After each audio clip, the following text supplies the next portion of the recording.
होली का दिन था। पूरा मोहल्ला रंगों से सरोवर था, लेकिन शर्मा परिवार में हमेशा की तरह होली के अलग ही नियम थे।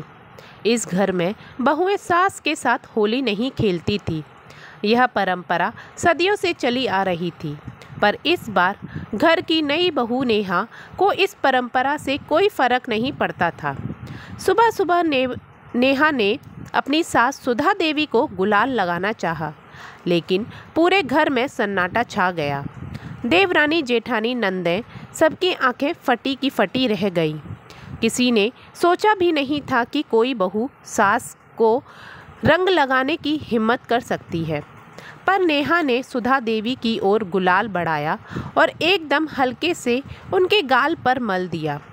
जैसे ही गुलाल लगा, घर में तूफान आ गया। सुधा देवी गुस्से में तमतमा उठी। घर की बड़ी जेठानी चीखने लगी, यह क्या किया नेहा? तुमने हमारी सालों पुरानी परंपरा तोड़ दी।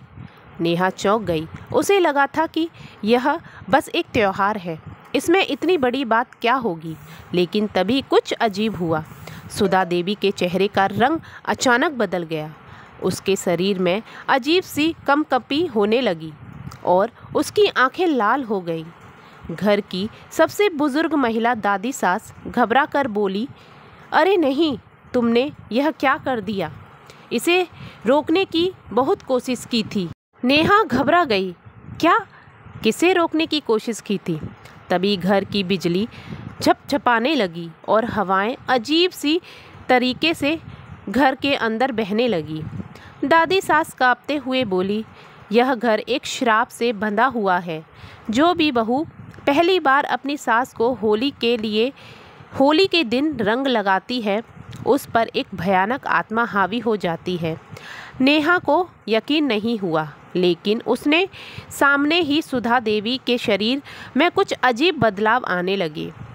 उसकी आवाज़ भारी हो गई और उन्होंने गहरे स्वर में कहा, तुमने यह क्या कर दिया नेहा? अब मुझे रोक नहीं पाओगी। और फिर पूरे घर में एक जोर का धमाका हुआ। अब क्या होगा? क्या नेहा इस श्राप को तोड़ पाएगी या घर पर हमेशा के लिए एक डरावना अतीत फैल जाएगा? तभी नेहा की आंखों के सामने उसकी सास सुधा देवी की शक्ल बदलने लगी। उसका चेहरा विकृत हो गया था। उसकी आंखों में अजीब सी चमक थी और उसकी वह हंसी किसी और ही दुनिया में लग रही थी। पूरे घर में हलचल मच गई थी। बड़ी जेठानी पूजा एकदम सहम गई। नेहा, तुमने यह क्या कर दिया? हमने तुम्हें बताया था कि इस घर की बहुएं सास के साथ होली नहीं खेलती। नेहा अब भी समझ नहीं पा रही थी कि यह सब क्या हो रहा है। पर तभी दादी सास ने कांपते हुए कहना शुरू किया, यह श्राप सदियों पुराना है।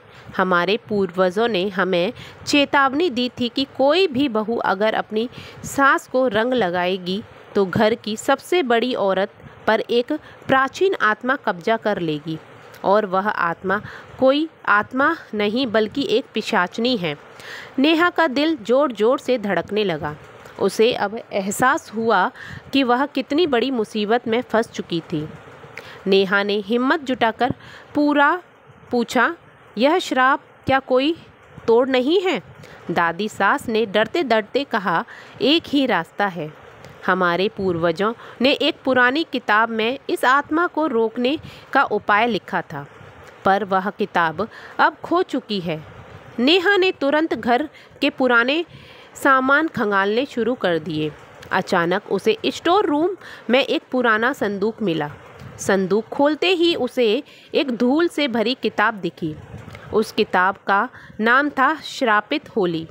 जैसे ही नेहा ने किताब खोलकर पढ़ना शुरू किया, सास सुधा देवी जोर जोर से चिल्लाने लगी, नहीं, यह किताब बंद कर दो।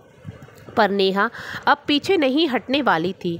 उसने किताब में लिखा एक मंत्र पढ़ना शुरू कर दिया, ओम काली महाकाय रक्तवर्णाय धीमहि तन्नो देवी प्रचोदयात्। जैसे ही नेहा ने मंत्र पूरा पढ़ा, पूरे घर में अजीब सी ऊर्जा फैलने लगी। हवा तेज चलने लगी और एक काले धुएं का गुलाब सुधा देवी के शरीर से निकलने लगा। धुआं सा सुधा देवी के शरीर से निकलने लगा। तभी एक जोर की आवाज़ आई, तुम लोगों ने मुझे फिर से हराने की कोशिश की। मैं नहीं जाऊंगी, यह घर मेरा है। दादी सास चिल्लाई, नेहा अब आखिर काम बचा है। तुम्हें अपनी सांस को गुलाल से पूरी तरह रंगना होगा, तभी आत्मा का कब्जा छूटेगा। नेहा को डर लग रहा था, लेकिन उसने हिम्मत दिखाई। वह दौड़ कर आई और सुधा देवी पर पूरा गुलाल डाल दिया। जैसे ही गुलाल उसके चेहरे और पूरे शरीर पर गिरा, वह आत्मा एक जोर की चीख मारकर बाहर निकल गई और हवा में गायब हो गई। सबने चैन की सांस ली। सुधा देवी बेहोश होकर गिर पड़ी, लेकिन अब वह सामान्य लग रही थी। दादी सास ने राहत की सांस लेते हुए कहा, नेहा, तुमने इस घर को एक बहुत बड़े श्राप से मुक्त कर दिया है। अब यह डरावनी परंपरा हमेशा के लिए ख़त्म हो गई।